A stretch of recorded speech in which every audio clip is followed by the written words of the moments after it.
सीताबर्डी पोलिसांनी पेट्रोलिंग करत असताना अमरावती रोडवरील महाराज बाग येथे एक 20 वर्षीय युवकास ताब्यात घेतले। पोलिसांनी त्याला थांबवून गाडीच्या बाबत विचारणा केली असता त्याने उडवाउडवीची उत्तरे दिली। पोलिसांनी युवकास संशयाच्या आधारावर ताब्यात घेतले आणि कसून चौकशी केली। यावेळी युवकाकडे गाडीचे कोणतेही कागदपत्रे मिळाले नाही। चौकशी दरम्यान युवकाने आपला गुन्हा कबूल करत सांगितले की त्याने सावनेर येथून गाडी चोरली आहे। त्याने ही चोरी आपल्या साथीदाराच्या मदतीने केली असल्याचे पोलिसांना सांगितले। पोलिसांनी त्याच्या साथीदाराचे पत्ते घेत आणि साथीदार नामे कुणाल याच्यावर चौकशी केली असता कुणालकडे देखील एक चोरीची गाडी असल्याचं पोलिसांच्या समोर आलंय।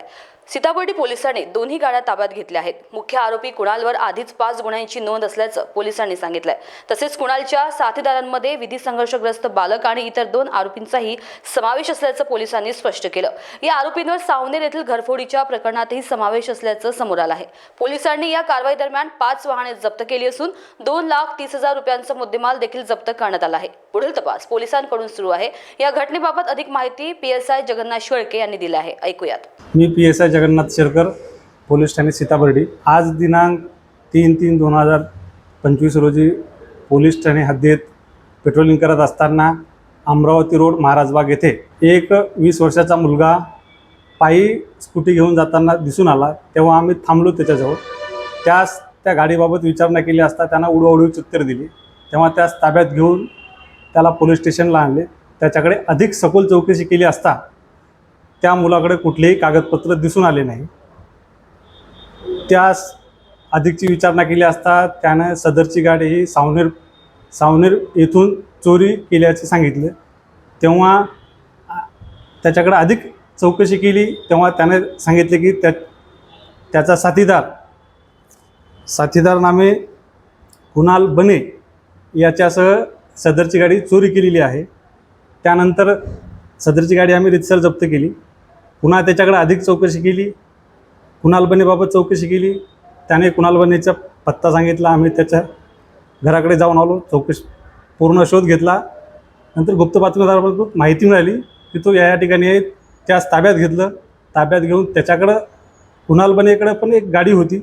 त्या गाडीबाबत विचारणा केली, त्याने पण उडवाउडवीची उत्तरं दिली। कुणाल बनेला पण आम्ही ताब्यात घेतलं, पोलीस स्टेशनला आणलं। त्या गाडीबाबत विचारणा केली तेव्हा त्याने ती गाडी चोरी केल्याचं सांगितलं। ती कुणाल बनेकडे जी ताब्यात मिळालेली स्कूटी आहे ती आजनी पोलीस स्टेशन हद्दीतून चोरी गेल्याचं समजलं। ती आम्ही जप्त केलेली आहे। अशा पद्धतीनं जवळपासच्या दोन्ही आरोपिताकडून एक यातील विधी संघर्षग्रस्त बालक आहे, कुणाल बने हा आरोपी आहे आणि याच्याकडून जवळपास 5 गुन्हे, नागपूर शहरामधील 3 गुन्हे आणि सावनेर येथील 2 गुन्हे, असे 5 गुन्हे उघडकीस आले। तसेच कुणाल बने हा विधी संघर्षग्रस्त बालक आणि इतर 2 साथीदार त्यांनी कालच एक सावनेर येथे घरफोडी पण केलेली आहे। त्याबाबत कबुली दिलेली आहे, परंतु त्याचा मुद्देमाल जप्त करणे बाकी आहे।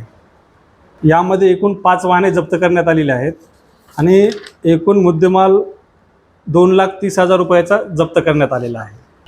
तपास पथकामध्ये head constable Walde, police constable Chetan Shende, police constable Aba Munde, police constable Prashant Bhoyar यांनी माननीय CP सर रवींद्र सिंगल साहेब, joint CP sir, DCP sir, या माननीय ACP साहेब, माननीय ओकोनी सर यांच्या मार्गदर्शनात आमच्या DB पथकाने कारवाई केलेली आहे। महान्यूजकरता कॅमेरा पर्सन विशाल बंबळवारसह Rinku Pantawane, Nagpur. Integrity Super Specialist Hospital and Research Institute of Nagpur अब नागपुर में अत्याधुनिक सुविधाओं के साथ ICU, modular operation theatre, maternity surgery and laparoscopy surgery, orthopaedic and joint replacement, dialysis unit, pathology and pharmacy. Our address: Vinoba Nagar, Kharbi Ring Road, Nagpur. Our contact: 8668792352 9801980100.